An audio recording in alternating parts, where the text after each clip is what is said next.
다음 얘기로 넘어가 볼까요? 미래통합당 얘기해 보겠습니다. 통합당은 민주당보다 하루 늦은 8일 원내대표 선거를 치릅니다. 어제 통합당 중진들이 회동을 갖고 현안에 대한 의견을 나눴는데 김종인 비대위에 대한 견해를 밝혔습니다. 서병수 미래통합당 당선인 얘기 한번 들어보고 갈까요? 우리가 정리하고 하는 그런 상황은 아니고 여러 가지 현안 문제들에 관해서 걱정하고 또 진지하게 의견 교환을 했습니다. 비대위 체제가 이제 관건인데 현재 8월 31일까지 우리 김종인 비대위원장 인준이 되었지 않습니까? 그래서 이것을 어떻게 해결하느냐 하는 문제는 일단 이제 새 원내대표가 8일 날 뽑히기 때문에 그 원내대표가 빠른 시간 안에 최소한도 의원총회를 소집하는 등 당원들의 의견을 수렴을 해서 결정하는 걸로 했으면 좋겠다 하는 그런 생각들, 의견을 교환했다는 말씀을 드립니다. 자, 중진들이 좀 교통정리하려 그러는 것 같은데요. 어떻습니까? 이게 아까 장제원 의원은 나오셔가지고 김종인 비대위는 변수 아니다. 안 굴러갈 거다. 이렇게 얘기하는데 어떠십니까? 본인 출마 안 하겠다고 말씀하셨는데 예. 어제 모임에서 어느 정도까지 얘기가 되는지 모르겠는데 지금 미래통합당 내부에 가장 많은 게 영남 당선자들이잖아요. 영남 당선자들 내부에서 단일화 움직임이 있는 것 같아요. 그래서 주호영 의원이 지금 5선인데 김부겸 의원을 이겼죠. 주호영 의원 중심으로 좀 영남 단일화를 내고 수도권에서 파트너로 러닝메이트가 있죠. 정치 의장을 이렇게 해서 나가야 되는 거 아니냐라는 영남권 의원들의 움직임이 있는 것 같고요. 그래서 아마 장제원 의원이나 울산의 김기현 당선자 이런 분들이 이제 그만둔 것 같은데 반면에 이제 또 수도권의 권영세 의원 이런 분들 아직 생각이 있고 경남이죠. 밀양 창녕 쪽에 조혜진 당선자 이분도 지금 정책의장 파트너를 찾고 있는 것 같아요. 출마 의사가 아직 있어요. 그래서 교통정리가 아직 덜 된 것 같은데 지금 결국 하여튼 원내대표가 나와서 김종인 비대위 문제를 놓고서 당선인 총회를 열어서 거기서 의견을 붙여서 결정을 하자 이런 건데 여전히 내부에서 이 김종인 비대위가 안 될 거라는 쪽으로 많이 좀 기울었는데 여전히 정진석 의원 등 여러 의원들은 그래도 방법이 없다. 이대로 가자라는 의견이 있어서 일단 다음 원내대표가 굉장히 중요하죠. 그런데 초재선 당선자들이 지금 또 굉장히 아직 마음을 못 정해서 이 김종인 비대위 문제나 원내대표 문제나 그걸 좀 봐야 될 것 같습니다. 현재 상황. 자, 지금 황 기자 말씀하셨지만요. 김종인 비대위 문제는 여러 가지 보는 분에 따라서 다 제대로 굴러갈 것이다 아니면 어림없다 굉장히 나뉘는 것 같습니다. 교수님 생각이 어떠십니까? 실제적으로 사전에 나온 정보로 봐서는 심재철 원내대표가 124명에 대해서 전수조사를 했다는 거가 있었고요. 실제로는 29일 날 비공개 최고위원회의가 있었잖아요. 당시만 해도 임기 1년에 비대위로 간다라고 하는 것에 대해서 그리고 다시 상임전국위원회를 열기로 했다가 30일 날 차기 원내대표로 맡기겠다고 했기 때문에 저는 큰 틀 속에서 보면은 김종인 비대위 체제로 갈 수밖에 없는 상황이지 않겠냐 생각이 좀 들어요. 장제원 의원 말씀은 들으셨죠? 네, 들었는데 지금 아까 우리 조금 전에 출연하기 전에 본인도 얘기한 것도 이게 무슨 자기 본인을 포함해서 주호영 의원이라든지 아니면 울산에서 보내된 김기현 의원 해가지고 영남으로 뭉치는 거는 절대로 아니다라고 얘기를 하시더라고요. 그래서 지금도 이미지가 미래통합당 같은 경우는 강남당 그리고 영남 그리고 부자당 이런 이미지가 있기 때문에 오히려 새로운 수도권에 물론 이제 16명 뺏기는 안 되지만은 수도권의 4선 의원 중심으로 가야 된다는 길도 분명히 있어요.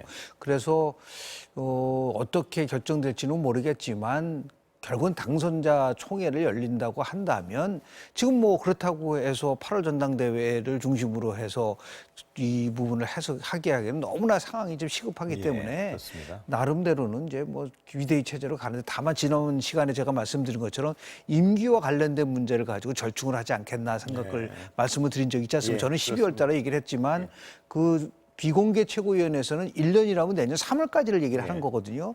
얼마든지 나름대로 그러한 그 절충의 여지는 있을 수 있을 거라고 보고 또 그리고 지금은 이게 완전히 뭐 저는 뭐 미래통합당이 그냥 계속 갈 수 있을지조차도 발전적 해체 수준까지 갈 수도 있지 않겠는가라고 좀 보고 있는데 그거를 끌고 가려고 하면 단순한 뭐 이런 그 체제보다는 확실하게 뭔가 변화할 수 있는 그런 모습으로 가고 싶어 하는 게 특히 당선자들 마음속에서 그게 내재돼 있지 않나 생각을 좀 하고 있습니다. 자, 김 교수님 어떠십니까? 이 김종인 비대위 굴러가냐 안 굴러가냐는 뭐 계속 견해들 어떻게 보시죠? 저는 예. 쉽지 않다고 봅니다. 예.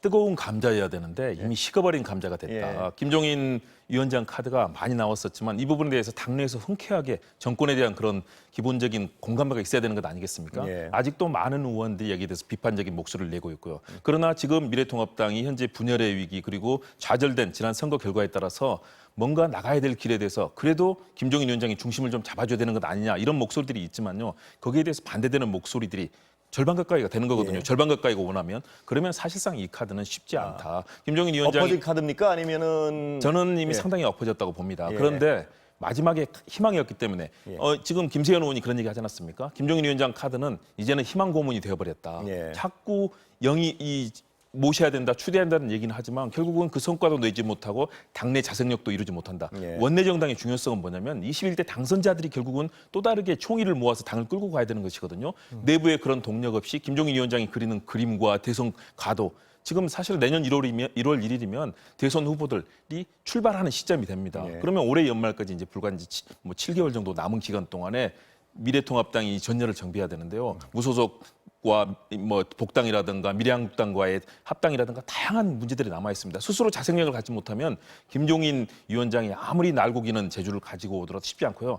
과거 뭐 여러 가지 선거들의 경험들을 본다면 김종인 위원장 이번에도 뭐 실패한 선대위원장이었기 때문에 기간 짧더라도 패장이거든요. 저는 그렇게 무소불위에 정말 모든 것을 다 가져와주는 마이다스의 손은 이제는 아니다. 그런 측면에서 의원들의 그럼 회의감도 김 커진 걸 봅니다. 교수님은 비대위 자체가 지금 안 된다는 말씀이신가요? 아니면 김종인 비대위가 안 된다는 저는 말씀이신가요? 김종인 비대위는 사실상 허물어지고 있는 과정이다. 그렇다면 다른 비대위로 분이 올 수는 있다 말씀이신가요? 그럼요. 그리고 예. 당내에서 함께 논의한다면 저는 그 가능성 충분히 스스로 자생력을 가진 그리고 내부에도 인재들이 분명히 있거든요. 그러니까 내부 인사로 비대위원장이 올 가능성을 배제할 수 없다 이렇게 보시는 건가요? 저는 아무래도 비대위원장은 외부가 더 예. 그런 전체적인 조율을 하기 쉽다고 봅니다. 내부 인사에 대해서는 서로 견제하고 특히 뭐 당권, 대권 주자들에 대한 견제가 워낙 심하지 않습니까? 그런 측면에서 그 가능성은 비대위 체제로 가는 것이 현재로서는 그 가능성이 높은 부분인데요. 그렇다고 김종인 위원장 카드는 너무나 많이 다루어지고 식어지고 이 비토하는 그룹이 많기 때문에 그 부분은 상당히 어그러지고 있는 것 아니가 판단을 합니다. 예. 저는 혹시- 한마디로 예, 얘기해서 맞습니다. 관리형 비대위로 가느냐 안 가느냐 문제죠. 무슨 비대위? 관리형이죠. 예, 그러니까 예. 8월 30일 날 있을 전당대회용으로 한 3, 4개월짜리의 그 비대위원장으로 한다면 뭐 그렇게 문제는 뭐 그렇다면 쉽지요. 누굽니까, 교수님 그건 뭐 보시기에? 안에서 뭐 여러분들이 있을 수 있겠죠. 그러고 나서 새로운 당대표가 차후에 어떻게 하든 간에 미래통합당의 방향성에 대해서 얘기를 하는 부분들이 있기 때문에 결국 뭐 자강론도 있고 나름대로 새로운 비대위 체제를 통해서 여하튼 혁신을 하자라고 하는 부분들이 있겠으나 예를 들어 관리형 비대위 체제를 가지고는 혁신은 물 건너가는 거다라고 볼 수밖에 없고 그럼 새로운 대표가 가지고 갈 수밖에 없는 입장인데 쉽지 않을 그런 전망으로 저는 봅니다. 예. 자, 원내대표 얘기 약간 구체적으로 들어가 볼까요? 원래 원내대표의 가장 큰 덕목은 원내 협상력일 텐데요. 이번엔 지금까지 말씀드렸지만 김종인 비대위에 대한 입장이 당락을 결정할 요소로 강조되는 분위기입니다. 원내대표의 출사표를 던진 김태흠 통합당 의원은 김종인 비대위보다는 스스로 힘을 길러야 한다는 자강론을 강조했습니다. 한번 들어볼까요? 우리 당은 스스로 일어서는 힘을 기르고 어려울수록 원칙과 정도를 걷는 정당이 되어야 합니다. 지금 우리에겐 관리자가 아니라 새로운 길을 개척할 개척자가 필요합니다. 새로운 리더십으로 당을 변화시키고 우파 정권에 싹을 틔울 수 있도록 저 김태흠에게 기회를 주십시오. 자, 황 기자 들으셨죠? 김종인 비대위요. 뭐 교수님들 여러 가지 말씀하셨는데 어떻게 보십니까? 김종인 비대위는 점점 더 어려워지는 건 분명한데 취재를 보면 아직도 정진석 아직도 살아있는 카드입니까? 의원들부터 예. 해가지고 이렇게 방법이 없다. 그럼 어떻게 하자는 얘기냐?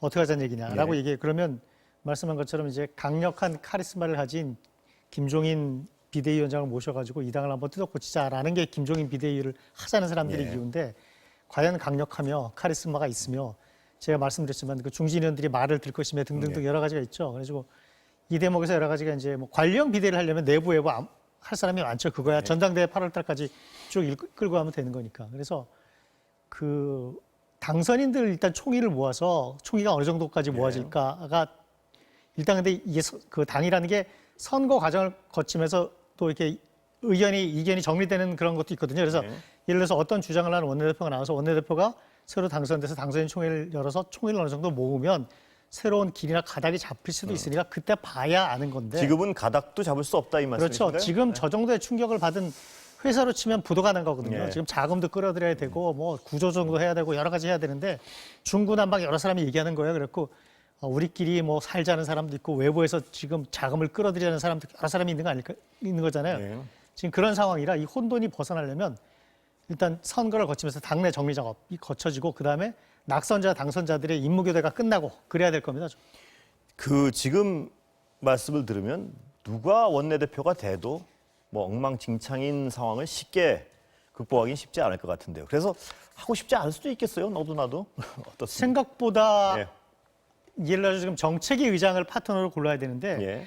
이게 지금 영남권 후보가 원내대표면은 정책위 의장은 수도권 이런 식으로 해야 되는데 수도권이 몇 명 없잖아요. 예. 거기다 정책위 의장을 할 정도의 그 3선 정도 되는 이상의 선수도 별로 없고 그래서 이 짝짓기도 쉽지 않아서 그것도 쉽지 않고 쉬운 게 하나도 없구만요. 그렇죠. 그래서 또 저 어떤 중진한테 다른 사람들이 당신이 좀 괜찮은 것보다 나가봐라 그러니까 아예 안 하겠다는 사람도 있는 것 같고 뭐 그래서 그렇지만 그 후보가 모자라진 않죠. 늘 항상 사람을 예.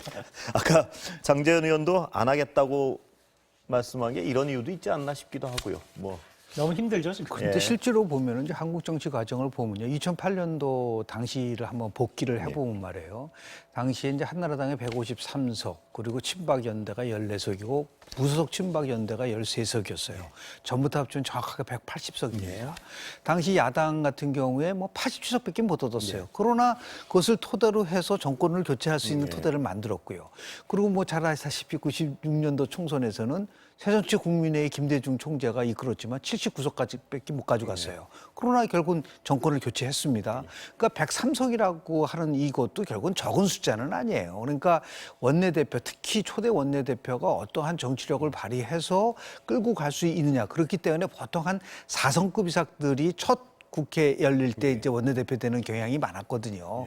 그러니까 뭐 자연스럽게 이제 짝짓기를 할 수밖에 없는 부분들이 좀 있는데 뭐 고도의 정책 협상력과 그리고 경륜과 그리고 설득력 이런 것을 이제 겸비하는 이래서 정말 원내대표 경선에서는 이 세 가지 얘기를 많이 하거든요. 지금 예를 들어서 뭐 지금 김종인 비대위에 대한 입장이 뭐냐, 개파가 뭐냐, 마지막으로 지역이 이 세 가지를 다 고려하면 미래통합당은 망하는 거예요. 네. 이제 그게 아니고 정말 인물 능력 그리고 실질적으로 당을 끌고 갈 수 있는 설득력 이거를 토대로 해서 일단은 원내대표를 선정을 한 다음에 그리고 당선자 총회를 열어서 가는 것이 나은 것이지. 임 교수님 생각하시기에 그런 분은 있습니까? 뭐 후보 중에? 당연 뭐 예. 100여 명 정도에 육박한 그런 의원이기 때문에 저는 얼마든지 있다고 봅니다. 다만 그거를 이제 의원들 한 사람 똑같은 현상이에요. 아마 현장에서 보고 아 저분한테 한번 당을 한번 맡겼으면 좋겠다라는 생각이 있어서 우리 언론에서는 뭐 변수 얘기를 많이 하지만 의원들 한 사람 한 사람은 그거보다는 당을 정말 그 1년이지 않습니까? 원내대표는 끌고 갈 수 있는 능력을 갖고 있는 사람을 중심으로 해서 이제 개파도 없고 지역도 없고 이런 식으로 정말 훌륭한 분이 한번 돼서 여야가 한번 협치를 만들어 갈 수 있는 그러한 토대를 좀 만들어서 21대 국회가 국민의 사랑을 받는 국회로 좀 거듭났으면 좋겠다는 말씀 좀 드리고 싶습니다. 자, 위기의 시대에요. 예. 지도자는 항상 부상되게 돼 있습니다. 예. 지금이 어려운 상황이지만요. 지금 이 속에서 리더십과 또 지도력을 발휘하고 원내에 교섭할 때 이런 협상력이라든가 발휘한다면요. 이때 더 큰 지도자로 부상할 수 있고요. 정치인들은 모두 다 이런 꿈을 꾸거든요. 예. 미국의 민주당도 그랬었고 영국의 보수당도 그렇고 다 이런 속에서 새로운 지도자가 탄생을 했습니다. 저는 충분히 지금까지 가장 투표하고 싶지 않고 또 믿음이 가지 않는 정당으로 지금 미래통합당이 꼽히고 있는 상황에서 이제는 달라진 과거와 다르게 합리적이고 상식적인 보수의 가치들 그리고 21세기 지금에 걸맞는 이런 여러 가지 노선과 의회 정치 행태를 보여야 되는데 과거처럼 뭐 거리로 나가고 또 새로운 비전도 전혀 보이지 않거든요. 이런 측면에서 의원들과 21대 당선자들과 함께 하면서 그런 것들을 충분히 만들어낼 가능성을 스스로 버리면은 앞으로도 헤어날 수 없을 거라고 봅니다. 저는 지금 위기가 바로 기회다. 충분히 길을 만들 수 있는데 자꾸 의탁하거나 기대려고 하다 보면 스스로의 자생력 잃어버릴 겁니다. 예.